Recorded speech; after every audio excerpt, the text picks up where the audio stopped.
Higher Education and Training Minister Nobuhle Nkabane has now apologized to advocate Terry Motau after she said that he was involved in a panel that was tasked with advising on the appointment of SETA boards.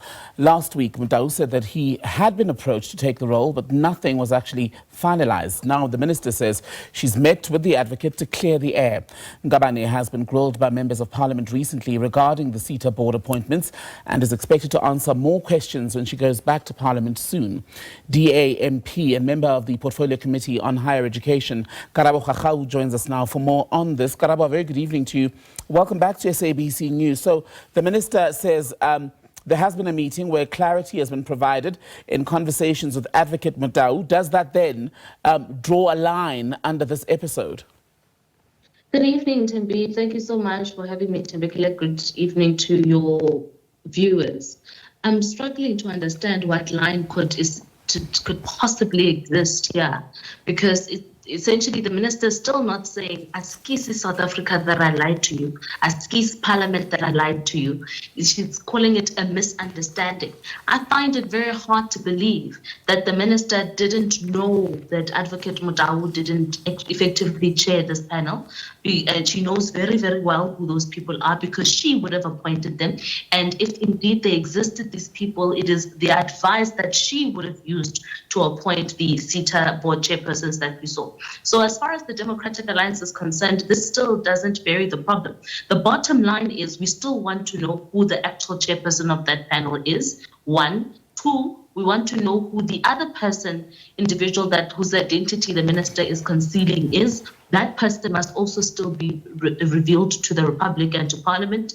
And then number three, we want all the people that you've already listed, all four, including Advocate Terry Motau, actually all five of them, must come before Parliament to explain their involvement within the process. We want a full detail of the minutes of the meetings that they would have had, but it doesn't end there. We also want the report that was sent to the NSA, the National Skills Authority, to recommend the appointment of these people. But you would also know that the Democratic Alliance has effectively laid charge to the Ethics Committee. We've even submitted a supplementary affidavit to the initial affidavit. We don't end there. We've also taken the matter to the Public Protector, because the bottom line is that the minister lied to the Republic of South Africa. She lied to Parliament when she said that this panel was independent, that this panel was full of volunteers and people outside of the sector who have absolutely nothing to do with the composition of the sector, when we know that the Chief Director of SETA Coordination, Nkabane,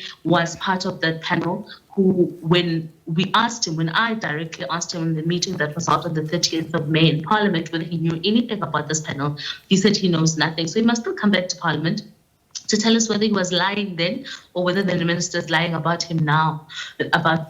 We know that the chief of staff of the minister is not an independent person. We know that an advisor of the minister, a political advisor, is not independent. We know that there's absolutely no way altogether that the composition of the panel would have looked the way that it did if the outcomes were not, if it wasn't an engineering process to get the outcomes tailored the way that they did, because there's no way also that out of 573 applications that were received, that the 20 ultimate appointees are ANC cadres. So Karabo, on that note, you keep saying that the minister lied, but I'm sure you've seen, or I'm not sure if you have in fact, comments by the committee chairperson, Nobuhle, who says that it cannot be said at this stage, in fact, that the minister lied. Why do you say it so conclusively, where even in your own response now you've said that there are things like, for example, minutes from meetings that you would like to see in order to reach a conclusion? So why do you say that so matter-of-factly?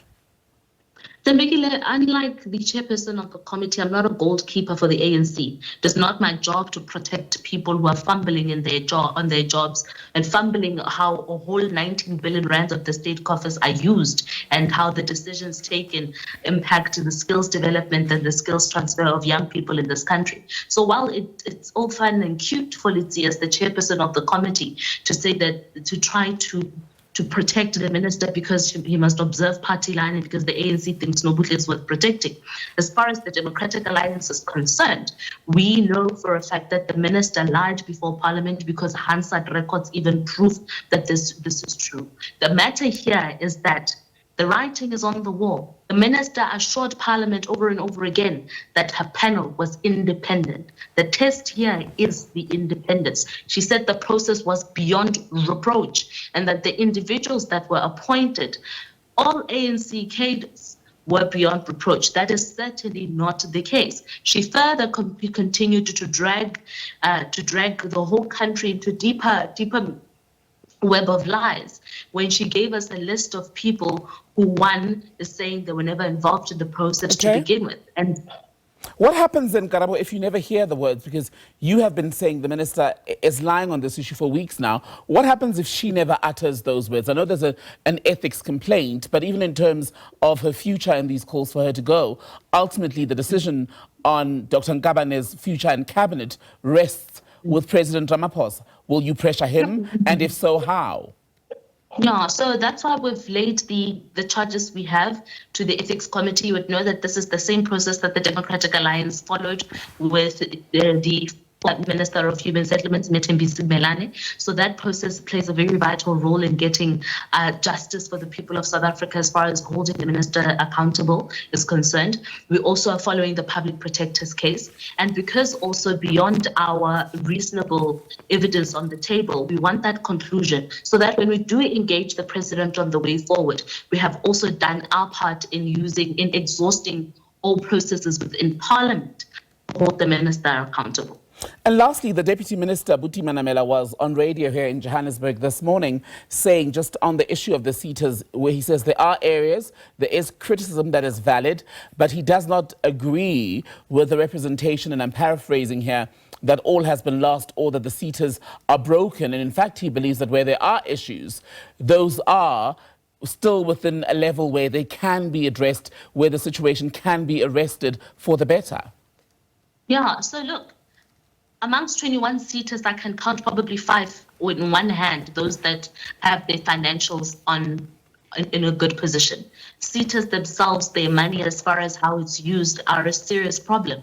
And when you engage with young people on the ground on whether they even know what a SETA is, some don't even know that they exist. And those who do have an experience with SETA services within the country have a problem with the effectiveness thereof, whether they're able to actually get funding, and if the skills that they receive are able to be conferred. And if they do get those skills, whether they have valid certification that comes in time that they can use to apply for jobs in this country. So the deputy minister can try to make the situation cute as much as he can. But the bottom line here is, for a very long time, outside of the appointment of these board chairpersons, SETAs, as far as their effectiveness, as far as making sure that there's proper skills development for young people in this country, have long failed South Africans. And that is a second conversation we're supposed to have post dealing with the problem of the ministers lying to Parliament. Karabo Khakhau, good to talk to you. DA Member of Parliament, also member of the Higher Education Portfolio Committee in Parliament.